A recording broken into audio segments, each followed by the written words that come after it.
जुड़ी इस वक्त की बहुत बड़ी खबर आपको बता दें, दिल्ली की मुख्यमंत्री आतिशी पर चुनाव आचार संहिता तोड़ने का आरोप लगा है और इसी के बाद आतिशी के खिलाफ चुनाव आयोग में बकायदा शिकायत दर्ज कराई गई और शिकायत के बाद चुनाव आयोग ने दिल्ली पुलिस को एफआईआर दर्ज करने को कहा है। आतिशी पर चुनाव प्रचार के दौरान सरकारी वाहन के इस्तेमाल का आरोप लगा है। इसके बाद पुलिस ने एग्जीक्यूटिव इंजीनियर संजय कुमार के खिलाफ एफआईआर दर्ज कर ली है और इसमें बड़ी बात यह है कि आम आदमी पार्टी इसे चुनावी मुद्दा बनाने की कोशिश कर रही है। और आरपी सिंह फिलहाल बीजेपी की तरफ से हमारे साथ जुड़ चुके हैं। आरपी सिंह जी, आतिशी का नाम एफआईआर में दर्ज नहीं है, लेकिन बावजूद इसके आम आदमी पार्टी लगातार कह रही है कि आतिशी के खिलाफ एफआईआर दर्ज की गई है। क्या वजह नजर आ रही है आपको आम आदमी पार्टी इस तरीके के दावे कर रही है? देखिए, वो जो एफआईआर आतिशी के खिलाफ दर्ज नहीं, वो पीडब्ल्यूडी का जो अधिकारी है जिसने आतिशी का मटेरियल जो था वो कैरी हो रहा था, जो भी आम आदमी पार्टी का मटेरियल कैरी हो रहा था और वो अनलोड हुआ आतिशी की विधानसभा में, इसलिए वो कंप्लेंट तो पीडब्ल्यूडी के अधिकारियों के खिलाफ जाएगी और वो बड़ा नॉर्मल कोर्स था और जो भी एक्शन होगा उनके खिलाफ होगा। अब वो आकर बोले कि हमें आतिशी ने बोला कैसे आदेश दिया, तो उनको बताना पड़ेगा जब उनके बयान होंगे।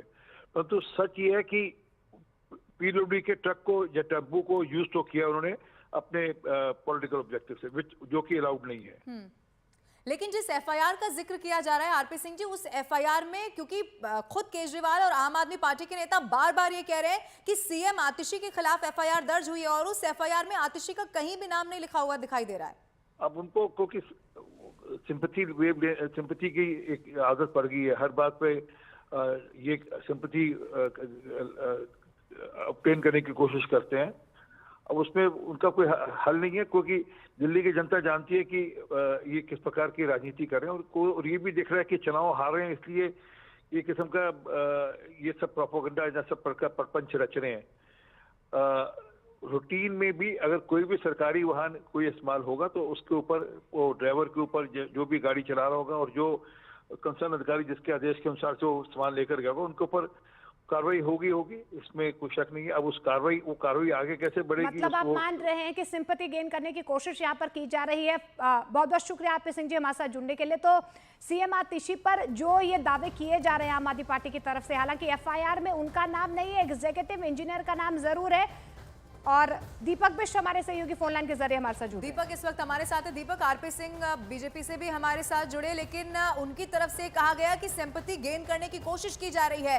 क्या और आपको इस वक्त जानकारी मिल पा रही है, क्योंकि एफआईआर में तो आतिशी का नाम कहीं भी नजर नहीं आ रहा है? दीपक, देखिए, जिस तरह से चुनाव आयोग चुनाव प्रचार में जो पीडब्ल्यूडी और दिल्ली सरकार के सरकारी वाहन का इस्तेमाल करने की बात की गई थी, क्योंकि जब इलेक्शन कमीशन ने डेट क्लियर कर दी तो उसके बाद ये 7 तारीख की ये एफआईआर शिकायत दी गई थी और इसके बाद डीईओ को ये शिकायत दिल्ली पुलिस ने दी और क्योंकि डीईओ इस वक्त क्योंकि चुनाव आचार संहिता लागू होने के बाद जिला निर्वाचन अधिकारी के संज्ञान में इस मामले को लाना पड़ता है, तो उनकी शिकायत पर गोविंदपुरी थाने ने मामला दर्ज किया है।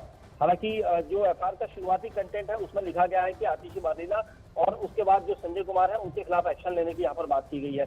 तो ये पूरा जो घटनाक्रम था, क्योंकि उस शिकायत में ये भी लिखा गया था कि आसपास के लोगों ने इसका विरोध भी किया था कि कैसे सरकारी वाहन का इस्तेमाल चुनावी कार्यालय का सामग्री लाने के लिए किया जा सकता है।